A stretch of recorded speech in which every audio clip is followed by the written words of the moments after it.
Magandang hapon po sa inyong lahat. Ako po si G. Tanji. It's 2016 and we are off to a wet and wild start here in Los Angeles.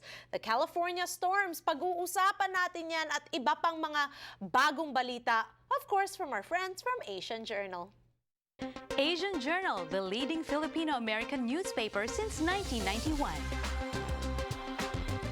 At syempre, bagong taon, kasama natin si Annie Nepomuceno, ang ating Los Angeles correspondent. Happy New Year! Happy New Year! Magandang hapon sa'yo. Magandang hapon din. At ito ang ating mga balita mula sa Asian Journal. In his first major act of the new year, President Barack Obama announced new executive actions to address gun control and strengthen restrictions amidst multiple mass shooting attacks that occurred nationwide last year. Passionately calling for urgency to end rampant gun violence, the president's plan would require more gun sellers, including those online or at gun shows, to be licensed and require vendors to conduct extensive background checks on potential buyers.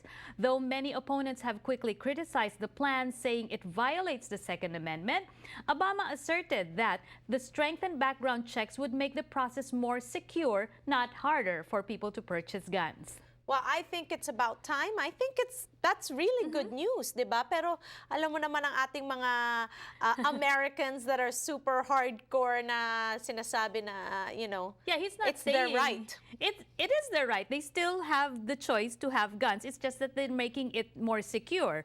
And we cannot, you know, it's obvious we cannot eliminate guns entirely, but there is some sort of middle ground that we can do to protect the citizens and, you know, have some sort of feeling of safety in its use. Oh, okay. All right, moving on to our next story.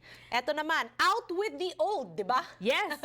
Still holding on to old Philippine peso bills? Well, it's time to get them exchanged. As of January 1st, the old bills will be no longer accepted when paying for goods and services. The old banknotes can still be exchanged in banks and at the Bangko Sentral ng Pilipinas offices through the end of 2016, free of charge for the new notes that were launched in 2010.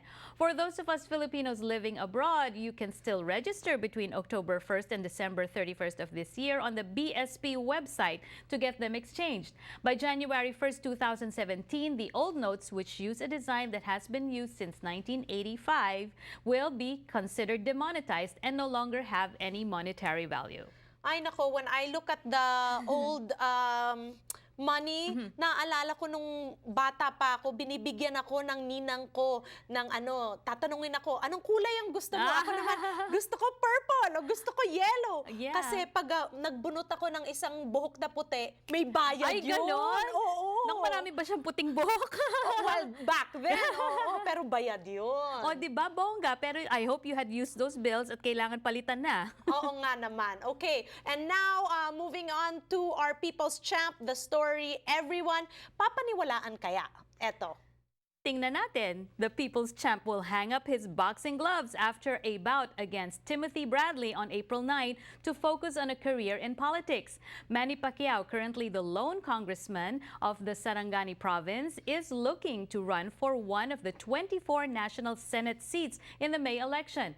Because of this, Pacquiao has insisted the fight take place no later than mid-April to give him at least 1 month to spend on the campaign trail.